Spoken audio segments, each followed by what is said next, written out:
Hey, how's it everybody? It's your boy Chef Aya and happy International Chef's Day. Today I'm about to show you guys, or rather tell you guys about my journey, where I come from and how I ended up to where I'm at today. But it won't be a cooking session for me without the smoothest beer that I enjoy the most. My Casa Double Malt. Love this beer. And also, I will give you tips there and there on how you can actually enjoy how to make simple meals at home without rushing or stressing out. Let me actually put my coat on first. Let's do it.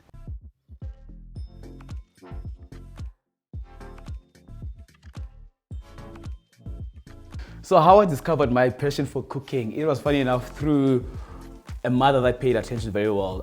My mother taught me how to make rice when I was 5 because she had 2 jobs. And at that time also I didn't realize that you can actually go to school to study cooking, which is lack of knowledge, of course, again, coming from where we come from. But when I realized that it's a thing and people do go to school for cooking, but then mind you, I love cooking in general, but I didn't know that I can make a career out of it. So when she said it, I then started doing my own research on the side. But of course, the schools were too expensive, but then that's the story for another day because I'm here today. But I made use of what I had, and yeah, I think it's through a mother that paid attention very well. I just added butter on my pot and my chicken because I just want the butter to burn a bit so that my chicken can have that beautiful golden brownish color. And also when I'm adding my beer to it, I don't want the brownness to just fade away. So personally, for me, lover's craft, it means loving what you do, being able to show up when no one is watching, being able to also produce the best, knowing exactly that nothing is coming out for you. So it's just carrying the same energy of hunger everywhere you go, understanding the ideal situation that you have to create at the end of the day. For example, if I'm being told to make chicken today, I'll make sure I'll make the chicken even if I wasn't given enough equipment or the right ingredients. But if I'm creative enough, knowing that there's so many ways of making this chicken, that's a lover's craft. You must know more than one thing. Well, you must know more than one way actually of making something. Yes. So one of the best points I can give you when you fry your meat the way that I did, not to cook it through, but just to give it color. Do not wash your pan if you're gonna make sauce. Do not wipe it with a paper towel or whatsoever. Just, you see there's a butter here that left over from what I was doing with the chicken. And then I'm gonna just add onions on top of that butter. Those are 2 cloves of garlic. I love garlic. And then I'll add a bit of thyme. Well, too much thyme. I love thyme. A bit of flour, because at the end of the day, I want a nice thick consistency when I make this chicken.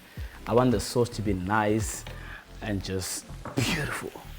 I could have a client that's from Zim, I could have a client that's from Nigeria, I could have a client that's from the UK or US. So that, for me, that is important. So whenever I have a client, I always ask, what are your dietary requirements? What do you prefer seeing? What type of protein would you like to experience? But then some of them will be like, I just want South African food, that's it.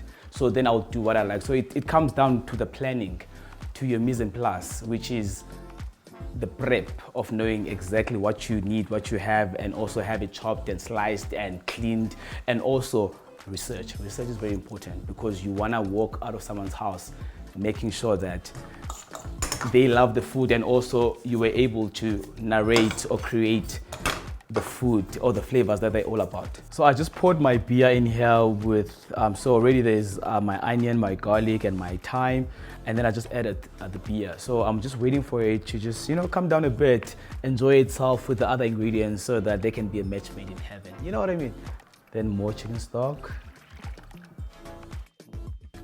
Personally, I know I make a relationship with the fishmongers, with the butchers, so the conversation for me personally, it's having connections with who you're buying from. So have a good relationship with your suppliers, but also at the same time, make sure that you smell, you touch, you feel, you even taste a bit of rawness from your food, especially your vegetables. And with your meat, your red meat, you can always taste a bit on the side, whether it's fresh or not. And also by looking, so whenever you buy veggies, if they steam, I don't buy them because they are steamed and they really not gonna work for me. But it's all about just paying attention, looking, reading, but at the same time, plan. Planning is the key. Plan is the key. My favorite part about cooking or being a chef is the fact that I'm guaranteed food every time, every second of every minute of my life. there is food in front of me, so I will never go hungry. But to the real note now, it's beautiful to cook for people that are coming from different walks of life. And also being a private chef for me has given me access to the most, amazing people that are coming from literally different walks of life, from UK, US, India, you name them, and then at the same time, you then cook your own food that are, the food that from South Africa, because I haven't traveled well. And these people would eat my food and be like, I love that. I've never tasted anything. I've traveled and I've never tasted anything close to that. So for me, I think it's the fact that I put something out that I've never tasted before, and then getting such feedback of amazement. And some of them, this one woman even cried because my food tasted like her mother's food, who passed away 10 years ago. So it's all about building memories. It's all about sharing memories. It's all about sharing the heart that I have, but through food.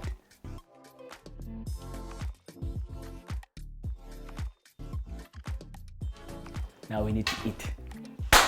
Taste test. Ah,